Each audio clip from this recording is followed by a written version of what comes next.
Well, I'm seeing lots of familiar faces, which is always exciting. And if you're new to all the craziness, hey guys, um, welcome to Dog Handler Academy. So we try and bring things to you that are educational, beneficial to you, all the fun stuff. Right, Miss Kristen. That's right. So we'll All wait a good. couple minutes here. Yeah, we'll wait a couple minutes here. It's just past 7. We'll wait another minute. Um, Eve, do you want to talk a little bit? Actually, I'll just start the presentation because I think we have a couple of slides about you. So if Oh, we want to goodness. start, yeah, start with you talking about yourself for a little bit. Well, let's just say that the week has been crazy, and I think around the world it's been crazy, whether you are in an area that normally doesn't get a lot of snow, and you're getting snow. The winds in the Utah area and the fires obviously in California. So there's just a lot of craziness going on, to say the least. Look at this. So this is one of the fabulous reasons why you need a virtual assistant when you have to put stuff together, because they make this look cute and they make me look good. Liking that. Now we just need to add a virtual assistant that gives Botox and massages, and then we'd be set, right? All good things. All good things. So the interesting piece about this little seminar here is several of the virtuals don't get to see me do these things. So they see me in my sweatpants and sweatshirts and working in daycare or running around town. And so this will be a whole new world for them as well. And the fact that I convinced them to do this with us is great, because they are normally very much behind the scenes type of people. So I'm excited to show you who it is that helps make Dog Handler Academy what it is, as well as both of my dog daycares and my dog training facility and my nonprofit. So I can't do it all by myself, which is why I need great people in my circle. All good things. Look at this. All right. I'm just going to read my script that somebody did for me. How about that? Uh, so some of the most difficult dogs do teach you the greatest lessons. So this is my first dog as an adult, Miss Sasha. I do say she was the worst dog ever, because she cost me over $5,000 at the age of 21 in various crates and muzzle and vet bills from breaking out of her crates, taking off on me and not coming when called. So she really was the catalyst to make me want to understand dog psychology and be a better human for my dog. Loved her when I loved her, but oof, at 21, man, she really tried all of my patiences, to say the least. So what do? I do Dog Handler Academy. I also have been president of Capable Canines for many years. We've actually had to change the bylaws to keep me as president. That is the service dog organization, and that was my first time learning about dog training. And then you have Fun for Pets, which is my dog daycare, boarding, and training facility. We've been around for quite some time. Second Chance to Shine, we created that unofficially in 2015, and then kind of announced it to the public during COVID, when I could only buy one package of hot dogs at a time. And then you've got Dog School of Minnesota, originally started as Dog School of Blaine, and then I had to move locations. And then my newest facility, which is 20 minutes away from me, Possum Pets Country Club. So I have 6 things going on in the business world, on top of being a single mom to a 13-year-old, Lord help me, and running a household. So lots of crazy fun things going on, and all the stuff that I like to do within my community locally. So that's it about me. Organizations that I belong to so I can learn to be a better dog handler and a better business owner are these fun ones here, as well as attending and going to other seminars online and locally.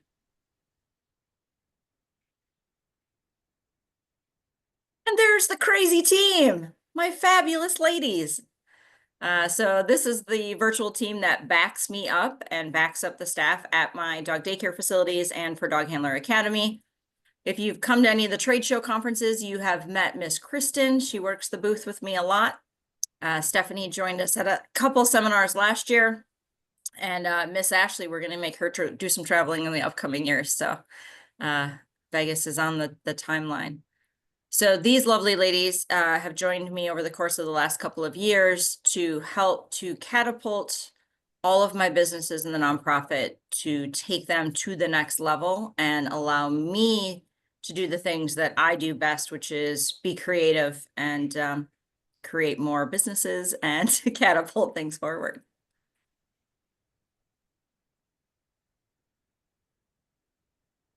So these are the goals.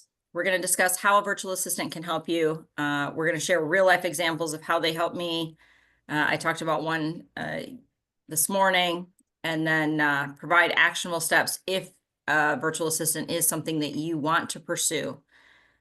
So Ms. Kristen wants some feedback here. Who here has a virtual assistant? Just put that in the chat, yes or no, just so that way we can get a good idea of who is already utilizing virtual assistants and who is not. Helps to give us a little bit of feedback. So I'm anticipating a lot of no's, which is why you're here, which is super exciting because that way we can help to show you just how much they are of value. And that's truly the word that I'm going to use a lot. They are of immense value to not only me, but also to my staff. If someone can't get a hold of me or somebody has a question and they know that I'm unavailable because I'm with my kid or I'm traveling for a expo, they know that they can reach out to the virtuals, and the virtuals have access to basically anything that I would do, which is a huge benefit to them. It gives them a sense of relief that they know who to go to next. And again, huge value to my staff.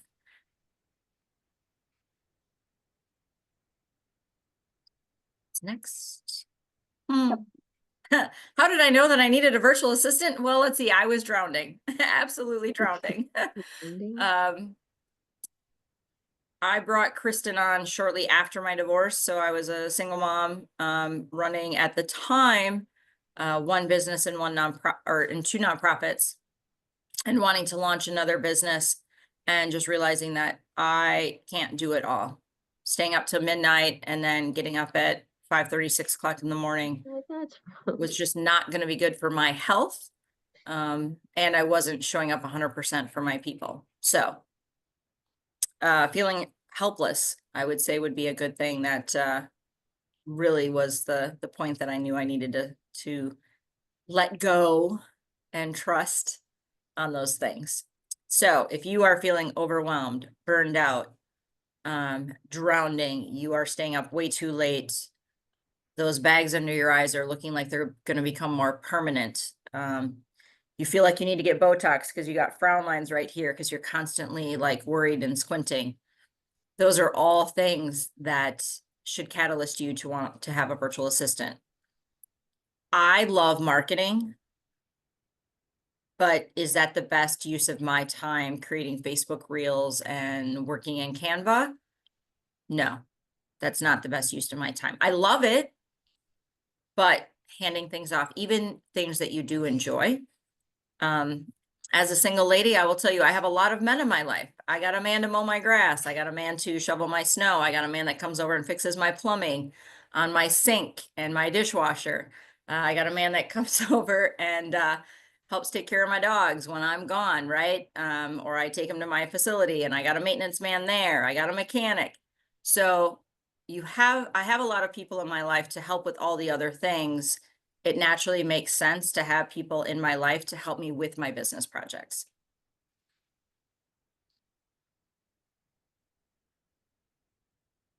So the process that I went through, I truly made a list of everything that I do, and I broke it down on a daily task list, a weekly task list, a monthly task list, And then as we realized that Miss Kristen couldn't do all of those things without herself feeling overwhelming, then we brought in our perspective and brought in Ashley and Stephanie, and then looked at what do we do on a yearly basis? What do we do on a quarterly basis? What are little things that I just do at the end of the night to make sure my businesses are running well? So daily stuff that I do because I feel I'm the only one that can do it, weekly stuff, and then started to broaden that picture quite a bit. And obviously focusing on the easy tasks, like when somebody goes into your program, your software, and wants to make a reservation, that has to be approved by somebody. I would be doing that. I would schedule time 3 times a day that I would be going and doing that. And those were one of numerous things that I didn't necessarily need to. So how many hours per week do you spend on admin tasks, like approving people that want to book services with you, or following up on your insurance, or following up on a product that you ordered, or following up and ordering supplies? Are you doing all the supply ordering? Are you the one that has to crop all the pictures to post on your Facebook page? Those are all tasks that I delegated. So put in the chat how many hours you think that you are spending a week on admin tasks, and really think about those. When I sat and figured it out, it was quite a bit. And again, that's what made me realize that it was not the proper use of my time. So I actually admitted that I spent about 20 to 25 hours every week doing admin tasks that easily could have been delegated off to somebody else. Fabulous. I'm seeing 25, 20. Truly, some of you might be spending more. I mean, is this what you're doing after you put the kids to bed at night? And then you're not realizing it? Is the first thing you're doing when you're getting up in the morning while you're still laying in bed? You're scrolling through your phone and approving different things? Too many. 100%, 100%. What you got next, Kristen? So these All are right, some so examples of, sorry, these are tasks that Eve, oh, it's picking up my, do you see the, I have captions on the bottom here. So you these are do some, I do, jeez. How do I turn this off? closed Okay. captioning. There we go. That's even better. All right, so these are some tasks that are examples, but these are literally ones that Eve's team does for one or multiple of her businesses. So these include just a broad topic of communications. So we monitor, review, and approve boarding and daycare reservations. We review and approve dog training reservation requests.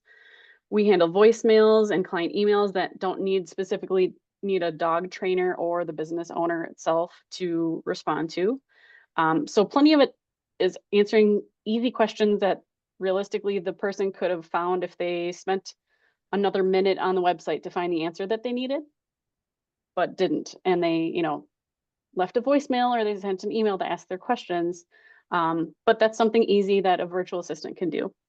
And obviously responding to social media messages, those could be general questions, or could be, I have a reservation on Saturday and I need to change the times, or my flight is delayed, so we're not going to get in. Can I extend my reservation? So responding to messages from potential clients and current clients. Another category of things that we do include marketing and content creation. So we work on writing and sending out monthly marketing emails. We write blogs. We create and schedule social media posts. And we also have our team members help with posting dog photos and videos from the various businesses that Eve has. As far as event planning goes, if any of you are Dog Handler Academy members, you know that we put on our own summit last October. And so that was a huge event that we worked on, that several of us worked on. And I just showed up. You just showed up and did what we told her to do. So that was a lot of work, but we also helped plan events at either of her or any of her other businesses Also getting her businesses hooked up for local events. So last summer there was a Bark in the Park at one of the local parks. So we had Stephanie, got a booth space for both of Eve's businesses and coordinated, ordering supplies. We had little trinkets for the kids and, treats for dogs that were coming to that one since it was a dog friendly event. So, finding those events locally and helping Eve's businesses have a presence at those, especially dog related or pet related local events is important as well. The virtual assistant team also helps with registration and travel for any of the industry trade shows and conferences. So Eve doesn't have to book her own hotel and flights and everything. So Stephanie handles all of that for Eve. So True if you story. think I about, did my own once. I was like, Stephanie, I got this. And I accidentally booked myself flying into the wrong airport, and it cost me a $400 taxi ride to get to my location. Mhm. Or you would yes, book them like a month prior and you would be paying so much money. And I'm like, what are you Yep. doing? So So, now we do all that. whoops. yep. So it's one of those, it seems minimal, but it really adds up if you add up all the time that you're spending on all of these things. General administrative support, obviously across the businesses. Um, Sometimes Eve needs reminders for the tasks that she needs to complete for us or for her clients or the business or employees, whatever it might be. So keeping on Eve's tail to make sure she's staying on task with what we need. Our virtual team also helps with creating and updating her business websites, updating pricing and details for any new services, both on the website and within the booking reservation software for her businesses. We help manage Eve's calendars, both personal and business. We invoice clients for any services like at Dog School of Minnesota. That's a weekly invoice on a weekly basis because clients pay on a weekly basis. So Ashley on our team handles that. We also perform some tasks at the end of the month. We pull data reports and from one of our systems, we import clients from the booking software into our CRM so then we can send them marketing emails. Our team also helps with ordering supplies and price shopping for best prices on some of the supplies that we help order. Some additional ideas that we don't currently do, but we could if we have more time, or or ideas that you might think would apply to your business. Reaching out to clients who've created a profile on your booking software but haven't booked yet. I know we have a lot of those. That's one place that drives me crazy, that we have a lot of people who have created a profile on the booking software but haven't booked for some reason, whether they have or haven't added a pet to their profile. But there's some reason that they, started the process but didn't follow through on it. So, an outreach to those people would be valuable to have a virtual assistant do that. Because that is something that truly there's a dollar amount there that we are missing out on. And that's something that Eve herself doesn't need to be the one to do that task. So also following up with clients who have booked to add additional services, add-ons if they're staying for a boarding, especially if it's a long stay, maybe they want to add some treats or, warm blanket at tuck-in time or whatever those extra services are that Eve offers at her businesses. So a real quick question I have, what are some other tasks if you're kind of thinking about what we're doing or what I've talked about? Are there any other tasks that you guys can think of that you might have a virtual assistant do for you? Oh, As Liz vaccination. says, yep, vaccination records, that's good. Huge. Yep, we do. I didn't have that in here, but for some of the businesses, the virtual team verifies those records when they're uploaded to the booking system. Very huge. Help write policies and procedures to keep the ops manual up to date. Yes, Yeah, actually, absolutely. the team has helped when I've said, hey, listen, this situation just came up with a staff member. We need to create a new policy. So they've helped to edit those things, and communicate it and get it into our SOP manual. So that is a huge one. Yep. Mhm. And it's, you know, it's truly, those are important for your business, but it's a lot of time. Oh, sending out report cards. Yep. 100%. Yep. That's something else I didn't write down. So for Eve's businesses, when a dog has a report card for whatever reason, we have the staff on site just take a picture of the physical report card that they wrote up, and then our virtual assistants type that up into the dog's profile on the online system. Monthly Running incentive reports. bonus reporting. Mm-hmm. Yeah, yeah. You know, one thing that we didn't have on there that I do appreciate that my staff does, now that you guys are kind of jogging my memories, is finding resources for me. So when I'm like, hey, listen, I need to find a lawyer that can get me out of a lease, right? I'll hand that off. Or on one of our properties, we were having an issue with the leaseor, and I handed that off to Ashley because her background is in those types of dealings. And so she has been communicating with that entity to get me out of having to pay some costs that we weren't interested in. So just finding the right resources that I don't have to sit in front of my computer or make phone calls when I'm, in with the dogs or doing other things. Mm-hmm. Because we know that dogs will just be quiet when you need to answer your phone. Like they just know to be quiet so you can talk on the phone. It's just like kids. Kids do the exact same thing.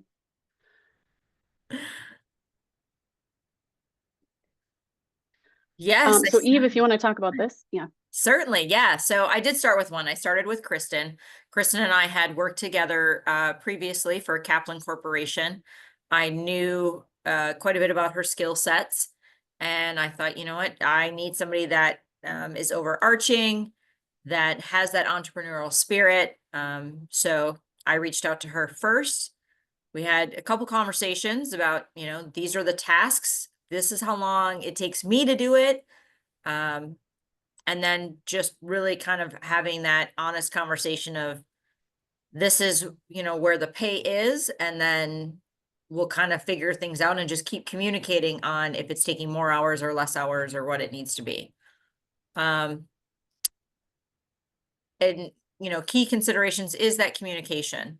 You don't want to hire a virtual assistant that's going to go, sure, sure. You want to hire somebody that is not going to throw things back at you necessarily, but just be honest communication. Because you're not physically with that person all the time, there needs to be good communication and honest communication of, hey, my kid is sick today. I'm not going to be able to get to your tasks. Do you want to handle them, or should I reprioritize them for in the morning? Right. Versus somebody saying, oh, yep, I'm on that. Yep, I'm on that. Yep, I'm on that. There was an 80s movie, and that was the theme where the lady just said every time she said something, the person was supposed to go, I'm right on that, Rose. So right on top of that, Rose. Right on top of that, Rose.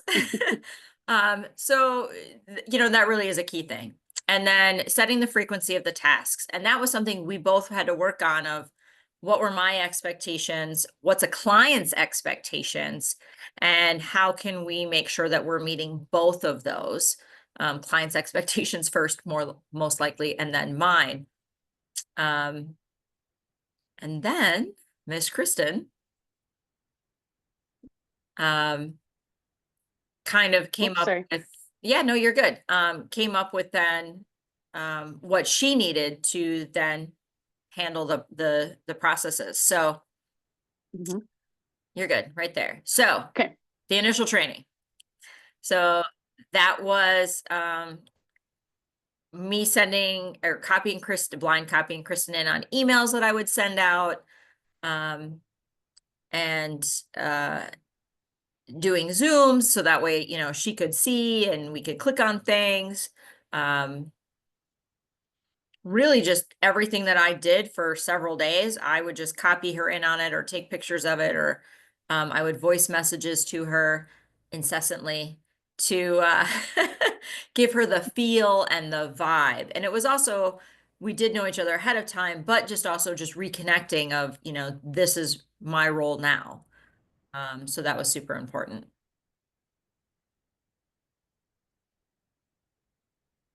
Kristen, lessons learned. Well, geez, I keep hitting the wrong thing. Yeah, so I do think since I was the first virtual assistant that you had, there was a little more learning curve, of figuring out how, especially those setting those expectations for everything that we were doing. And because you were never, I mean, you're still never doing one task at a time. You're always doing about 4 things at once. And so even, estimating the amount of time that you were spending on checking reservations yes, checking reservations 3 times a day, you might have been doing those while you were doing other things. So figuring out, for me anyway, once I knew the expectations of what we needed to do and the parameters of how often and all that, then it really came down to tracking my time and figuring out how long it might take anyone else. So then when we did add to the team, then I had some, idea of what it was taking me for these tasks. And I also, created documentation so that we would have some instructions and some information to pass along to anybody else who might be helping out on the team, because you can only, training for another person one-on-one only goes so far. You have to have some visuals, some documentation to help people be able to find and continue learning what they need to do in their job. Yep. But there again, like once I started working with anyone else on the team, then that open communication, and obviously anything that I'd been doing, I could answer questions to the other virtual assistants. But at some point, if there's anything that I hadn't dealt with before, then I'd take that back to Eve to find out what the answer might be, what we need to get done. So Eve, if you want to talk about, or we can both talk about finding the right virtual assistant for your business. Hell, I just messaged Kristen and I said, hey, I have this crazy idea. What do you think? Now I will tell you that I've hired family members in the past. I have hired friends in the past. Chris and I were probably more of an acquaintance at that point. Yep. Friendly, Yep, very we friendly didn't work in the acquaintances. same. Yep, we were not in the same department or team. We were truly in 2 separate buildings where we worked, so there wasn't a whole lot of overlap. But so it wasn't like hiring your best friend, because that doesn't necessarily work out all the time. But Mm.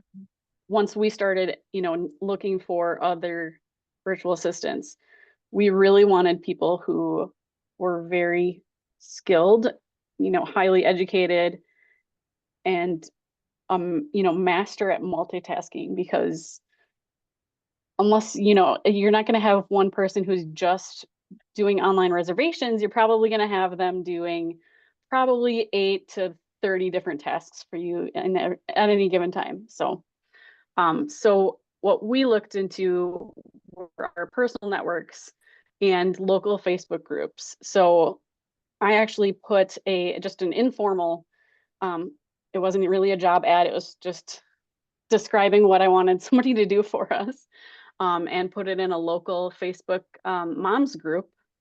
And because I thought there's got to be some moms that either of us might know, that would be looking for a part-time remote type of position to be able to do some work for us as a virtual assistant, or some personal assistant work for Eve as well. So we truly, I hadn't met Stephanie before, I don't think, before she had reached out to what I had posted in that Facebook group. But what we did, after we met with Stephanie in person, after I had probably gotten her resume and talked through the responsibilities of what the job might be. I think we might have had a phone call or a Zoom call or something before we met in person, just to talk about the job itself. So some tips that we would suggest, or I would suggest for finding candidates, I do think looking within your network locally is a really good good idea to get started anyway for someone part-time who might want, yes, I will give that personal assistant job description for you. But finding somebody local that, you know, even if it's not someone that you know, because truly I had never met Stephanie, but I had multiple friends, or we both, Eve and I both had multiple friends in common with Stephanie. So then obviously then you can just send a message to those friends and say, hey, tell me a bit about her. Would she be good for this? Or, Did you you know, do is that? I she didn't even know you did that. oh yes. We You said you did. stalked me? Facebook snooping, Facebook I snooping. mean, you got, Well, we had like 30 friends in common. I mean, I it just was, know a lot of people, but yeah, okay. you do. It might not be a Yes. bad idea for us to share our educational or our work experience as well. So Yes, that would be good. have an idea of what to look for. Yeah. Yep. I'll just go through the last couple of points here and then we'll get into that. So yeah, so if you don't know the person at all, ask for references, ask for samples for work or projects that they've done before. Maybe they've done something similar, you know, or what they've done for other businesses. Look for good organizational skills and responsiveness. Conduct interviews to test compatibility. We met with Eve in person and, you know, with Stephanie in person. And it was clear she was well-spoken, you know, a great communicator. Oh, she's surprised I'm saying this, but it was not a forced conversation or anything like that. And truly, we went out for a lunch. You know, we didn't have a formal, let's sit across from the table and, you know, hammer questions at her. It was an informal thing because it's really finding somebody and building a relationship with them because you're going to be working closely even though you're working remotely. Another idea you could do is provide a small paid trial project to evaluate their skills. So if there's something relatively complex that you're going to ask them to do, I would suggest, you know, have them work on a little bit of whatever that project might be or something similar that you could give them and give them a deadline to see what they can do. Yeah, so we have had a couple virtual assistants that are no longer with us because we either gave them a small project and they didn't quite fulfill that, or we gave them, you know, a bigger project or they were with us for a period of time. So having the virtual assistant is no different than having the handlers or the managers or the front desk people within your facility. Some of them you're going to bring them on, you're going to think they're going to be great, and then you're going to say, you know what, not quite checking all the boxes. So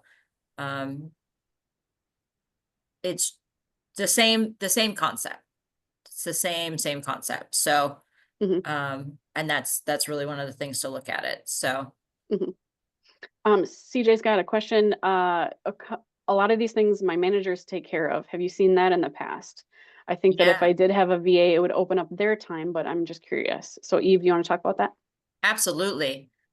So I used to have my handler staff, you know, do a lot of these things, right? Like the manager, I would have them clock in at 8 or 9 at night, double check any reservations. Because as we know, most people like to make them between 6:30 at night and 10:30 at night, right? Like that's a majority of like people are like, oh my God, my dog needs to come to daycare tomorrow. Or, oh my gosh, I forgot to book boarding for the trip this weekend. And if your daycare closes at 7, who's checking those after hours to make sure then in the morning you're good to go? So yeah, like I was asking my manager to do stuff during her personal work time and not cool. Or I was doing it, right? Put the kid to bed and then I'd come and do those things, which wasn't the right use of my time either. So getting those minor admin tasks off of your manager's plates, and then that allows them to truly manage your staff, right? Work on new projects, maybe come up with new revenue streams for you. So let's get rid of the stuff that is mundane tasking, and it's also not challenging for them. People want to be challenged to a certain level within your business and add more stuff to their plate that is going to empower them. So giving them mundane tasks of accepting reservations, not really cutting it for them. So that's truly it. I'll get to the pay one in just a minute. So, Stephanie, what was your background? All right, I'm back. Okay, so my full background is I have a bachelor's in business and marketing, minor in global studies and religion. I just had a lot of credits, so I liked doing that. I did my MBA in business administration and ethical leadership, and I was a nanny household manager for 18 years and really good at multitasking, really good at organizing. That is what I've been doing. And what other things do you do in the community? I'm also really involved in volunteer things, including Rotary. So I'm currently the Rotary After Hours president. So I do a lot of events, fundraising, socials, planning meetings.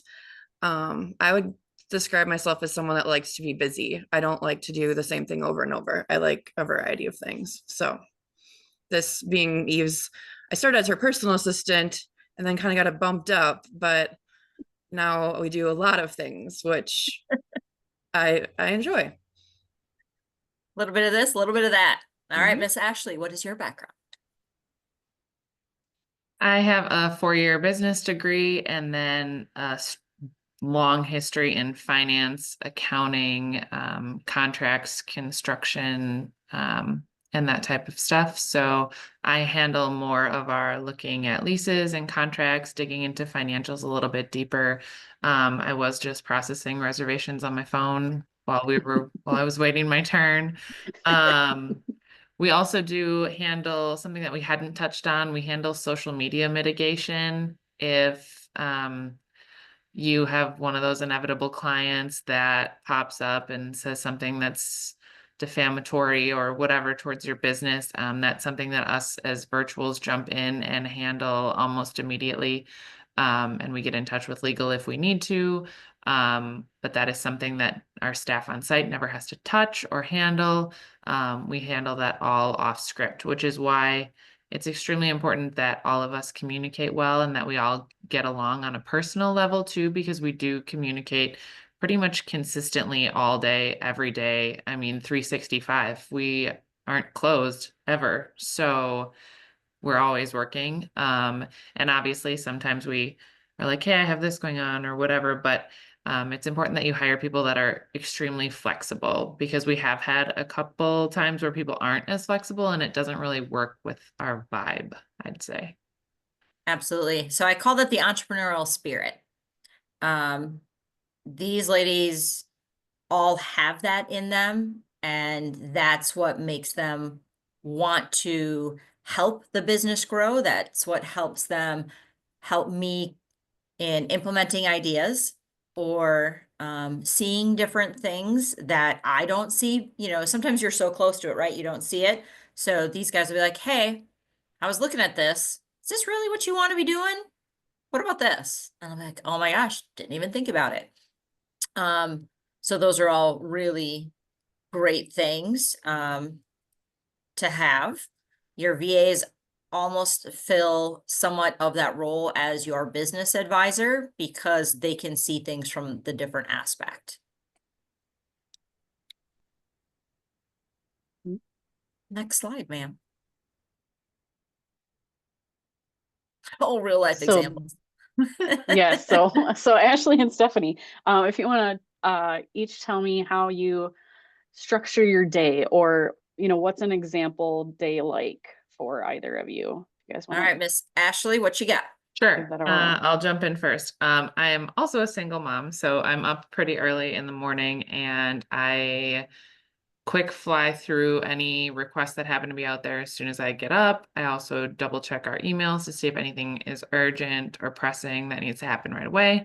Usually get up, get my kids off to school, and then a couple hours later, I'll check back in on things. Now, mind you, all of us are sending messages to one another in the meantime if something is extraordinarily urgent or whatever.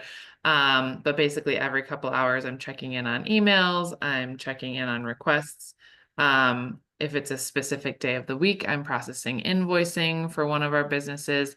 On other days of the month, I'm pulling reporting or financials, that type of thing. The great thing about it, being a single mom, is that it is extraordinarily flexible. And we're all responsible enough to get our work done without, anyone having to watch over our shoulder for the most part. So, if a kid is homesick or whatever, I can do something the next day or push it back a few hours, and it's not really a big deal. But in general, it's just kind of keeping in touch with everything throughout the day, and communicating with staff that are physically at the locations if needed. Stephanie? Kind of to echo what Ashley said, I try to I do a lot of lists like in notebooks, and we have like a meeting phone call every other week, and then I'm like writing down everything I need to get done, and I feel like it's always a lot of things, but then just prioritizing which ones really need to get done that week, on like first.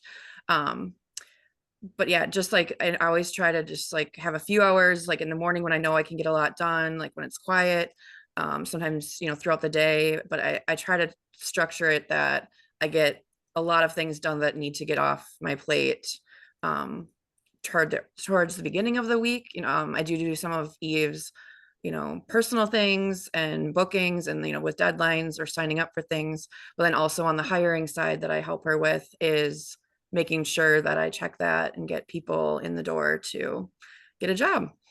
Well, yeah, we didn't mention that. So Stephanie actually handles all of my employment ads, getting them posted, following up with people that follow directions, as she likes to say. I mean, and like I said, I got hired to be your personal assistant, and like I remember one of the first things I had to do was buy you a scale for your like luggage, and I'm like, that's what I have to do? That's it? All right, that's fine. But then I was reading, I'm in charge of like all these emails, and I was realizing like, so who's doing all this follow-up with hiring? And there's like all these unread messages, and it drives me crazy when there's unread messages and they're not put in different colored folders and labeled. And so I revamped all of Eve's emails to be color coordinated with tabs, and started taking over the hiring, because unless you're like really on top of that, someone applying on Monday, by Wednesday, if you didn't talk to them, they're done. They moved on. So just kind of taking that off her plate too, because you were trying to do that as well, Right. and that's a lot of back and forth, and I kind of like it. I see some really good responses to the questions I ask. And like I said, I should write a book on HR problems that we've seen, because some of them. She also sees all the funny ones that we Yeah. all in this industry pass on. Yeah. Because, they all love dogs, but they're allergic or Yeah. whatever. Or, my Yeah. friend's sister will give me a ride to work. Yeah. It's also probably important to note to everybody that we do meet quarterly in Oh, person yes. to go over kind of everything for all the businesses. We have like a whole day session together quarterly. And that's really helpful. So again, proximity to you becomes important for things like that. Mhm, Most definitely. mhm. All right, Miss Kristen. So Ashley and Stephanie, what do either of you do if you're unsure about a task or something you're supposed to be doing? We ask you. That's right. Yeah. Put You it usually in a ask me. Yes. Ask we me, and if group. I don't know, then we group Group. up with Eve Yeah. to get what we need. Yeah, and our primary means of communication is a Facebook Messenger chat group. And we have several, like 8. Like a million. One for each business and then some. Yes. We even have one that's called Get Shit Done. So, So Ashley and Stephanie, what are some challenges that you've faced, and how did you overcome them in this line of work? I would say one thing that can get a little hazy if you don't have great communication is knowing exactly who is doing what when something gets posted in a message or a group chat. It's like, okay, Eve says, somebody grab this. We have to communicate as to which one of us is grabbing it. It also sometimes, knowing who's who, on site can get a little confusing sometimes. But obviously we just reach out and ask questions. It's all about asking a lot of questions, really, and making sure you're a good communicator. I didn't see that question that popped up to answer. You're good. Oh, Miss okay. Stephanie, what challenges? I would say just like for handling a lot of your personal things or just in general getting in touch with you if you're gone or on one of the like trade shows, knowing that you're really busy there and trying to just handle it myself, but then making sure I'm doing it correctly. So just knowing that you're so busy, that sometimes, if you can't get a contractor to come when you're there or have them tell you what to do, it's just I see your personal schedule and then all the business schedules. So trying to coordinate when you have like this much free time to do something for me. Yeah, that would be kind of a challenge sometimes. Yes, that's a 100%. challenge every week. Mhm. So let's get back to, we had a couple questions, and that's kind of my next thing on here is if anybody has any other questions for Ashley and Stephanie. Let's hop back up. So one was Let's pay, see. and Yes, do I trust them? let's get up to, yeah, let's do the pay one first. Yep. So do you generally So pay based on time, and do you have to trust that they are being honest with their time? yes and yes. However, so like reservations, we check them every 4 hours. And so it's pretty obvious if they're not doing it, right? Because you'll log in and you'll be like, holy crap, there's 22 of them, and there should really only be 6. And then because you have that communication piece, just like when you're on site and you've got the walkie-talkies and you're like, I need fluffy number 5, fluffy number 5. And then your employee, your handler says, copy on fluffy. The same thing works with the virtuals, right? They have their list of things to do. They're going to check back in and say, hey, I got this completed. Hey, like Stephanie said, the plumber's coming at 4 o'clock tomorrow. So there's ways that you just set that expectation that when they complete something, there is that communication back to you, so you know things are being handled. And you occasionally, you log into the email and, oh, yep, see all these things are nicely color coded and gone. I don't have 5,000 in my inbox. I only have 2,200 in my inbox. Mhm. And And I think along with the reservations, in our systems anyway, you can see, how long a reservation has been sitting out there if it hasn't been dealt with. Or for emails or voicemails, obviously you can see when it came in. And for our process, if anyone opens it, but they don't have time or they're not dealing with it, we have everybody mark it back as unread so that everyone knows that hasn't been dealt with yet. So if something's unread and it's, from yesterday, that means it hasn't been dealt with yet. So that would be another, depending on what you're having your virtual assistants do, there definitely would be a lot that you can just track based on, timestamps on when things come in. Yep. So when we figured out pay, it was really Kristen, I had handed things off to Kristen and then Kristen saying, this is how long it took her to do these things. So she had an idea of how many hours then we were going to hire somebody. So we do call it hourly pay, but it's paid on a salary basis. So they get a check for a flat dollar amount every 2 weeks.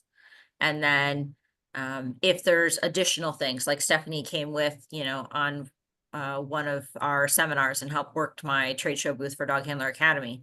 So then there's pay above and beyond that for those types of things. So you can give out bonuses to your VAs if they complete tasks, just as you would for your handler staff. And there will be like some weeks where it's not as busy for some reason, or some week where we have something that is urgent and major that takes more time.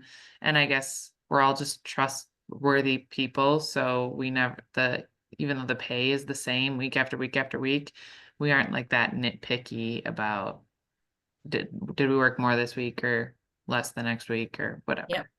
And it is one of those things too, as the employer, to be cognitive. So we had a lady that slaughtered us on social media because her dog went home with a scratch, an abrasion per the vet. It was an abrasion. And so the virtuals, it was 38 hours of shit that we were all dealing with on social media and emails and et cetera, et cetera. So by golly, everybody got a nice bonus because that was a lot of work to monitor and flag and do all that kind of fun stuff. So just as you would, reward a handler in your facility that's stepping up or doing extra, or maybe you're paying them overtime, you would do the same things for your VAs. And then how much you pay them, that's just going to depend on your area of where you live. We're in Wisconsin. Mediocre as far as wages go, not like California or things like that. So from that aspect. All right, Kristen, I have lost track. What's our next question? You're good. Our next question, have you ever had an experienced manager from your boarding facility take on a VA role because they moved and could no longer work on site? I have So, not. no, we have not had that happen. I can see pros and cons. Pros is they're going to know terminology. They might even know the dogs to a certain extent to make messages personal. The con would potentially, and I'm just saying potentially, be that they don't have the eloquence of the vocabulary to respond appropriately, potentially. As you just heard these lovely ladies speaking quite eloquently and using phenomenal vocabulary. That might be a concern, and or would this person feel, if you told them, hey, we had a scuffle today and this is the message that I would like you to relay, do you have a good enough relationship with them that they will follow through on what you are asking and not going rogue because they know better as your previous manager, and do something? So pros and cons on that one, and obviously you would know that person quite well, and maybe again you could always do a trial and see, are they following through on what your wishes were? All right, next question. Are any inbound calls handled by VAs or mainly emails, online requests, etc.? I know with VoIP, there are capabilities to have mobile facilities forward to cell phones. That's true. So we actually, we have the ability to forward calls directly to virtual assistants. However, the way we have it set up is it rings on site at Eve's facilities. If it goes to voicemail, so if someone isn't by the phone at the desk, whatever, if someone on site doesn't get to it when it's ringing, it goes to voicemail and that goes into our email. So then at that point, someone who's at the desk can also deal with a voicemail if they have time. Otherwise, that's where the virtual team would step in, listen to that voicemail and call that customer or deal with whatever they needed to do to update a reservation or whatever it might be. So we don't handle direct inbound calls. But if you had a virtual assistant who truly was full-time, if they were working during your main business hours, that would be something that you could do if you had that as part of your expectations, I would say. So Miss Ashley, how do you return phone calls for Fun for Pets? Or Possum Pets or whatever? You mean like physically, how do I do it? Yes. So we log in through Google Voice and call the client back. Do you want me to? Like, So we have Google phone numbers, and that allows them to then just plug a headset into their laptop and make a phone call. Or do you even need a headset? I guess I don't even. well, if your children are silent, you don't. Valid point. But yeah, so we have that Google phone number. As a business that runs us how much, Miss Kristen? Well, if we set it up before they changed it, it's not bad. I think it's maybe 10 or 20 a month for the one that we have to pay for. Yeah, I think 20 a month. Let's see. But yeah, if you have voice over IP already, that should be something that you can utilize. You could set up. Yeah. So CJ says, I have to be honest, I'm so glad virtual assistant means real people. I was thinking this is an AI thing, like the monkey something business. Okay, I'm old school. I am so old school. Yeah. Yeah, no. So that being said, you guys then work late night with the examples mentioned earlier, like late night bookings. And is scheduling ever a task? Okay, so it's two different things. So late night bookings, Ashley, do you want to talk about? Sure. Your evenings? So again, single mom, so I'll pick my kids up from school at like 3, so I'll usually check on things before then. And then we try to ensure that everything is checked every 4 hours on weekdays. It's a little less frequently on weekends. And we have that. It's important that you have that publicized on your website, or in a response email that things will be responded to in X number of hours, to set that expectation for your clients. But basically, I consider my last checking for the day around 10 p.m. And then, first thing in the morning, usually we have staff at our businesses at like 5:30 sometimes. So they'll log in and check things quick before I would check them again. I say I normally try to check them by 7 a.m. So 10 p.m. is around my last checking, 7 a.m. is around my first during the day. Obviously, if something comes up, things happen or whatever, I'll let Kristen know. But yeah, that's usually the hours I try to keep. Now, mind you, everything can generally be checked from my laptop or my phone, so I can still be watching Real Housewives and checking on things at In your- 10 p.m. In your pajamas. Yeah. Right. There With you a go. glass Miss of wine. Stephanie, what's the last time you were checking in on stuff? Well, tonight, I guess it always depends. I mean, we chat in our group like throughout the day, throughout the night. Like, so I feel like if something is needed at night, then I'm like, oh, I better get on that. Or if it's not super urgent, then in the morning, before I was leaving for work early, check it then, or check things in the morning. But basically it's kind of what's on my task list for the week to get accomplished. And I would also say that Stephanie is very good at looking at my calendar and being like, okay, shit, Eve's busy until like 9 o'clock tonight. So I will send her some messages after 9 o'clock, instead of, bogging me down while she knows I'm busy, and then I might get distracted. So she is very mindful of what I got going on. Yeah, that We have to be small window strategic of if we want you to read our time. messages. Or like Yes. when we know that she's driving to something, then me and Kristen are like, all right, voice is this, do this, and we just hound her with stuff. Because then we Yeah. know on her way home, she'll give us all the answers. And then we can Yeah. work on it the next day. So that is strategic too. Yeah. I feel like I'm being handled. Yeah, you told me I'm your handler. That's what you described me as. I'm like, I'm your what? Ugh. There you All right. go. So one more question that was asked was, is scheduling ever a task? So Eve, do you want to talk about your scheduling? My personal scheduling Oh, or my that's a good scheduling of question. you guys? I'm guessing maybe for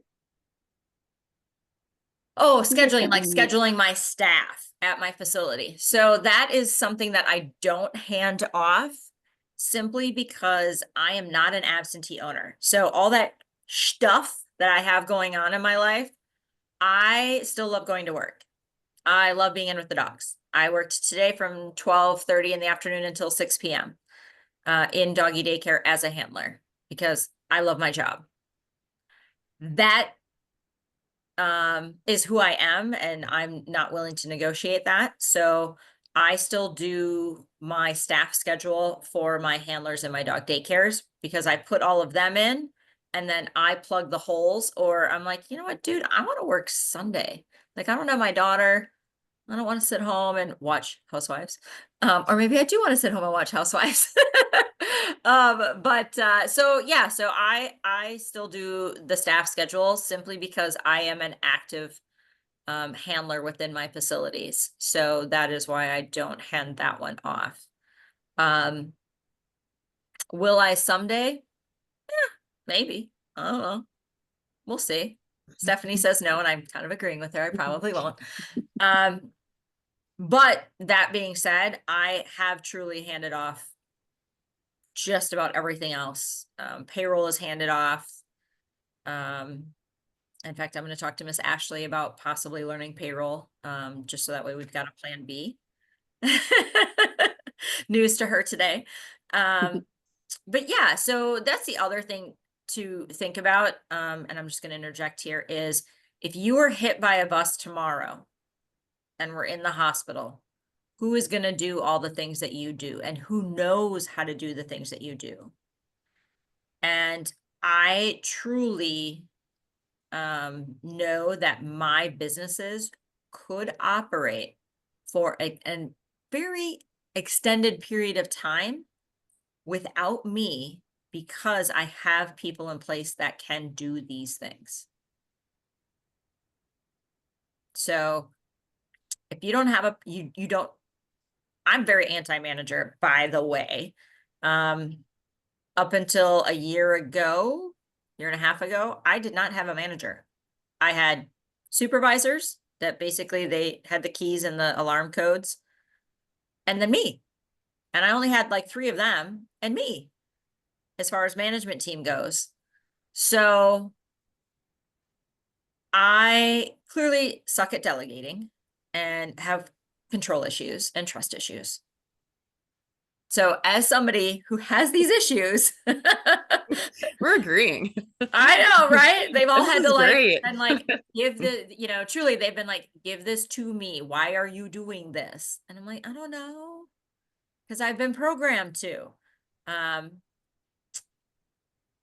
So that really also is the realization factor that, if something were to happen to me, that my business could live on, almost indefinitely by having the right people in place. So if you're like me, don't have management staff, don't maybe trust anybody on your staff with the day-to-day stuff that goes on, that's also another reason to look for a virtual assistant.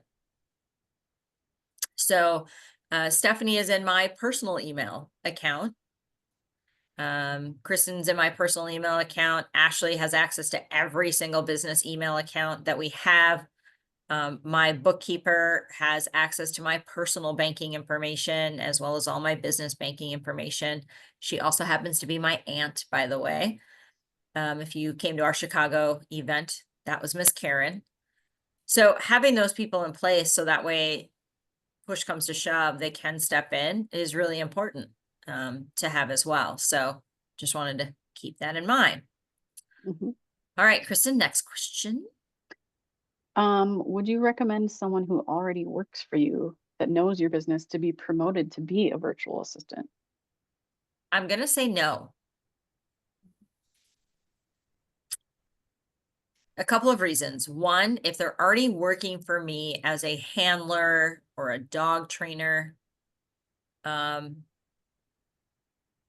they most likely don't have the administrative skill set to sit down and do these types of things. I mean, That would almost be like putting us in with the dogs. Like, no. that would be a terrible idea. No. We Stephanie would doesn't fail. own a dog. We I would do not own dogs. I fail don't really like miserably. dogs. No, I just think the people that want to be with the dogs, they love dogs so much. They don't like what we like. Like, I like all the multitasking and business and marketing and creative stuff. I would not like hearing barking all day. That just would not be on my bucket list. So I think, anybody who's working in your business, possibly your front desk person, and I say possibly, normally somebody that works the front desk wants to be social. And if you're working from home, you're not fulfilling that social need that they have. So are they going to then go do other things to fill that social need and then neglect your business? So I think that would be why I would not. There are benefits because obviously they would know a lot about your business and how you operate. But yeah, I would say no. And as much as Stephanie, isn't a dog person, she actually makes all of our holiday meals that we serve to the dogs for an upcharge. So she does all the cooking for the dogs. I actually do enjoy that. I'm like, oh, they're gonna enjoy this little meal. It's gonna be so great. But I really don't think I like turkey anymore because I make all those turkeys and I just don't anymore. But the dogs love them. So we're thinking of doing an Easter brunch. Like, that's my next thing. Yes. But I Easter like brunch. cooking, but I cook for dogs. That's That's good. Put that on your resume. I know. Yeah. Chef for the dogs. Dog chef. All right. Crystal asked, do you as a team have any favorite communication apps like Slack, Monday, etc. that you use to keep up with projects, deadlines, etc.? So we use a lot of Google Documents. Um, we communicate through Facebook group chats. Um, some people on the Doc and Academy team, on my team, we use Trello, Trello. That's really a good visual board for when you have multiple projects, multiple tasks, and we can, move them among who is responsible or going from one step to the next. So we do use some other tools like that, but a lot of communication is just through Facebook Messenger groups that are similar to Slack. We have a group for each sort of, each business segment. Roughly how many hours does each virtual assistant expect to work? Ashley and Stephanie, do you guys want to estimate how many hours you guys work? Oh, gosh. Well, my role is paid for 20 hours a week, but some weeks before it was a lot more, but some would be less, but around there. But I feel like if you kind of balance it out per day, it all kind of flows where it should be. So Yeah, it really varies a lot. A couple hours a day, a few hours a day, I would Mhm. say, generally. Some Mhm. days a lot more, some days not as much. For example, for us, reservation wise, Saturdays tend to be fairly quiet. A lot of people are booking a lot of reservations Sunday afternoon and evening. So Sundays I'm a little bit busier. Thursdays tend to be a slower booking day sometimes, but sometimes not. Also, it's really seasonal. If we're getting ready for a holiday, we get a ton of stuff in. If like right now, it's a little bit more just consistent, stable, steady because there are no major holidays. People are booking for vacations, but those are kind of all over the place. So it really is seasonal and daily difference each week. Mhm. One of the big So I things that think, I always sorry. think about too is when I know there's something that needs to get done and I, gosh darn it, am just not going to get to it, knowing that I have somebody that I can delegate it to and that's going to be responsive back to me of, hey, example, I don't know, a few weeks back, and I was like, the furnace is not working in dog daycare up at this facility. I'm at the other facility. I need this handled. And Stephanie got a hold of them. This is what time they're coming, confirmed it. All those things happened, and I didn't have to worry about it, right? Like it was going to happen. My stress level went from a 10 down to a 3, and that is worth a lot. Mhm. So All I right. have just some questions or discussion points to think about if you guys haven't already started thinking about this a little, but and maybe Eve, you can kind of talk through this, and people could respond in the chat if they want to. So if you want to start with what kind of qualities would be the most important to you in a virtual assistant? So Eve, if you want to name a couple, and we can have people Yeah, write in I the chat think too. eloquence in their communication skills is a big one because they are going to be communicating, like for what I'm asking them to do, they're going to be communicating with my clients. So do they know how to write an eloquent email with empathy? Because they're going to see the email customer, gosh darn it, you didn't return Fluffy's pink blanket that they've had since they were 8 weeks old. Well, shit, lady. And so they need to send the email back saying our deepest, sincerest apologies, And so eloquent communication, good vocabulary, is a big one for me. And then lesson learned. So this was a lesson that we learned when we started hiring virtuals is again, that entrepreneurial spirit. They want to see me win. Because if I'm winning, it's a win for them, right? Like we're all together. And that to me is super important. Oh, I see this question. They are actual employees. So they get W-2s and they are covered by my business insurance. Oh, a couple key things. So Stephanie, because she's my personal assistant and has access to all my personal shit, she actually has a laptop that I bought for her. I don't buy anyone printers, but if they need equipment, certainly will buy that. If, you know, they need a headset, if they need something, I'll certainly purchase that for them as well. But they are actual W-2 employees because even though I don't dictate like you must work from 8 to 4, I am dictating the tasks that need to be completed and the time frame in which they do need to be completed. So under most rules, they would qualify as an actual employee. And at the end of the day, I already have business insurance. They would want, let me put it this way, a virtual assistant would need more money because they would have to get their own insurance and file, you know, have their tax ID number and all that stuff if you were going to 1099 them. So. Find a VA suggestions. I would say an important one is being extraordinarily trustworthy because we do have so much access to everything within the business. Everything, client lists, all of it, you know, if Facebook, yeah, yeah, like everything. So if you don't trust them 200% completely, then they're not a good fit for this position because if they got upset or something, things could go sideways very quickly. So that's another reason why that proximity of hiring and why knowing them and having friends in common and references is extraordinarily important. absolutely, absolutely. What are some of your biggest daily or weekly tasks that could be done by a VA? I gave you a ton of mine. So one thing that Stephanie did is her and my bookkeeper price shopped insurance for me. And that was huge. I mean, that was a $7,000 savings per year. So would I have had time to do that? No.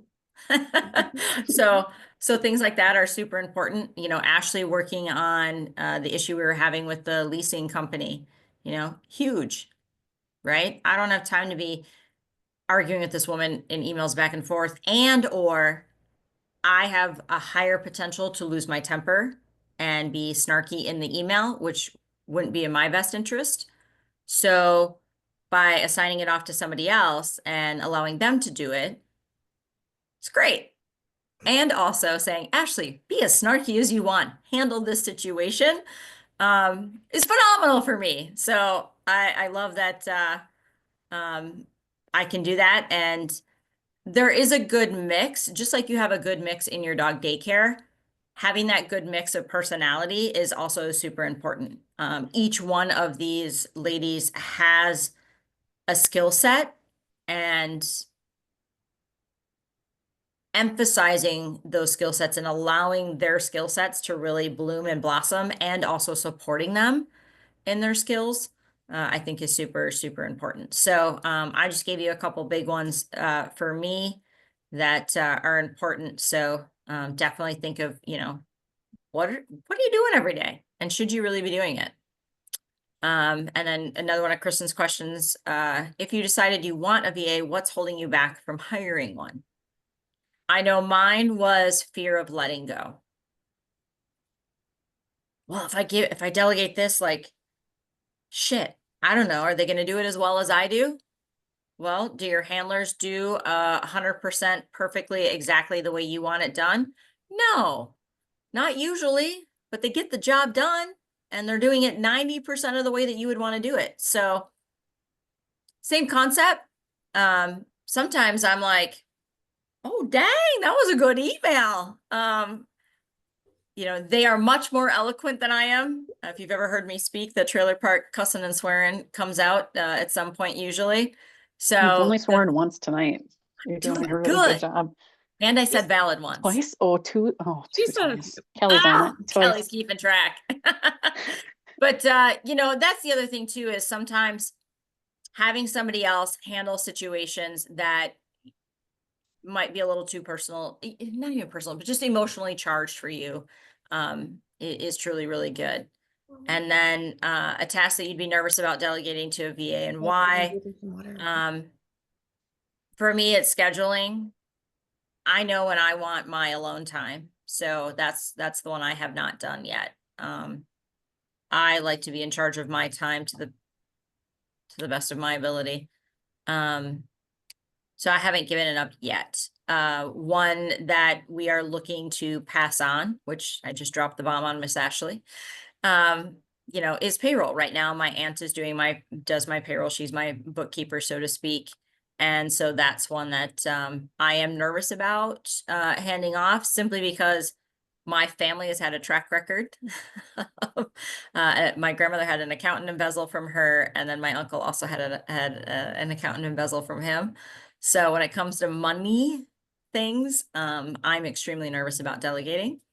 But Miss Ashley has certainly shown me all of her colors over the years, and I have great faith in her. So I'm more than happy to ask her to take this on as a backup. So that's a big one. Kelly, getting Kelly owner says what's on holding board. her back is getting the owner on board. Yeah, so if you are not the owner operator, I think the big thing is making that list of all the tasks. And if you could delegate them and then ask that person. So like Kelly, I guess in your situation, so all the tasks that you do, list off the things that if you hand it over to a virtual, then what else could you be doing? And if there's anything in that what else you could be doing that has a profit piece to it or an increase in revenue piece to it, that would make me as an owner want to buy into it. Yep. If you could estimate the number of hours that you're spending on those things that you could delegate to a VA, and you say this is 15, 20, 25 hours a week, I could be spending on XYZ, and it would more than pay for that part-time virtual assistant.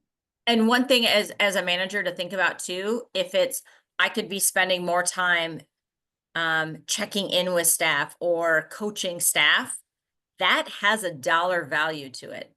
Because every time we have to fire somebody and then we second guess ourselves, was it a coaching issue with that person or were they truly not the right fit? And you have to bringing on a new hire, average cost is between $5,000 and $8,000 to bring on a new hire in their first 90 days with you.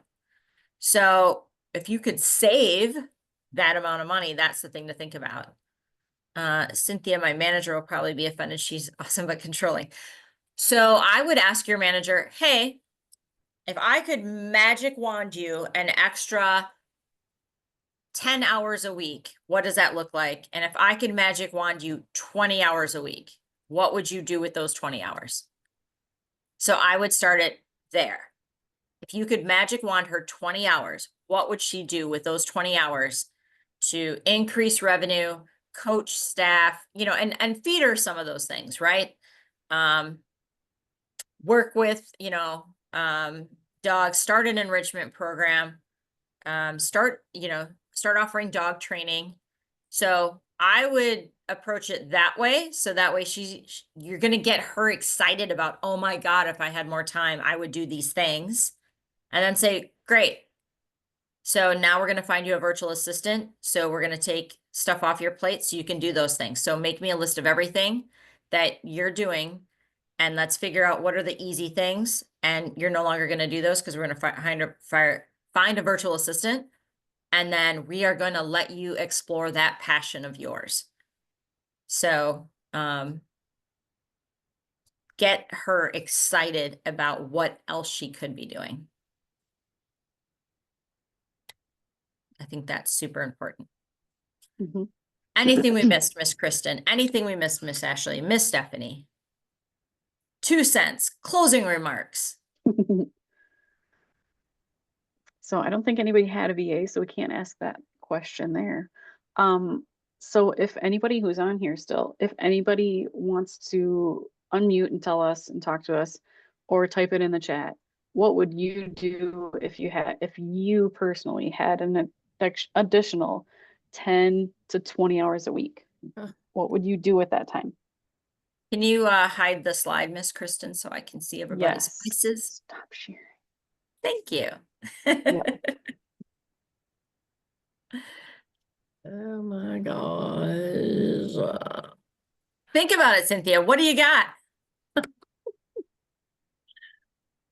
You're not alone.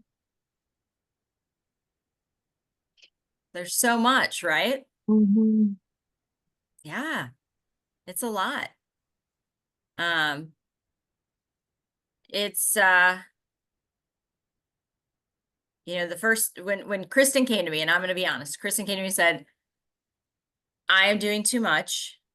You need a personal assistant. And I'm like, no, no, no, what can I take back? What can I take back? And she's like, no, no, no, no, you're not taking anything back. We're hiring you somebody that can take on. And I was like, oh, I am not a bougie person. I do not like that whole thought process. And so that was a struggle for me, but it has gone very well. And then Kristen's like, okay, so we're going to get you a personal assistant. And then Kristen, you know, said, I want to delegate these things off of my plate so that I can help you grow this and I can help you do this. So Kristen truly is the catalyst for us creating this team, because she saw and sees the potential. And when we talk about potential, all of this right here, these are what we go over at our quarterly meetings. So I bring the giant white sticky paper, and then we we have individual post-it notes, and this is the only time I allow post-it notes. And we write down, like, what do we need to work on? What do we need to add? Who needs to do what? What do I want this person to grow and handle? So we have giant ones for all of the various businesses, and then we sticky note it. And then the goal at the end of 2025 is to no longer have all those colored sticky notes, right? That things have been handled and things have been taken off. And so that's always a goal. So yeah. Oh, I see things in the chat. Miss Kristen, what do we need? Let's see. So Kelly said with that free time, she would use that time to do leadership mentorship with her management team. And Leslie said that would give you time to work on your business instead of in your business, which we say all the time to Eve. Amen. Yep. Crystal asks Eve, how did you learn to let go and trust someone else to handle what you've been doing for so long? Yeah, so that's a lot of self-work. No lie there. No lie there. And I think part of it was knowing Kristen in the business world. I knew that she met deadlines. She could work with a wider range of people. Well, Kristen, I don't even think we talked about, what is your background? Oh, so I went to school for communication and journalism. For when I had an emphasis on print journalism. So I wanted to be a writer or an editor. And I was, and I still am.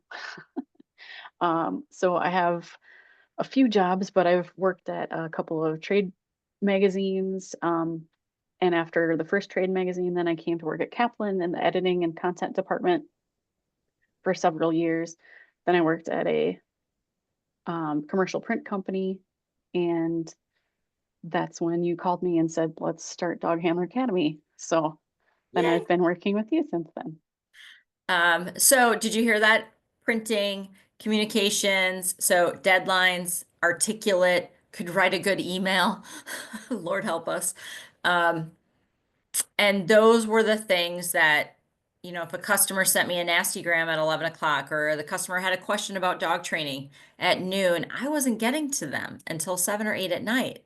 And that was not providing good customer service. That was not nurturing that relationship with potential clients. And so I knew those were definitely the things that I needed to hand off. And then when it came to Dog Handler Academy and the creation of it, I had all the ideas.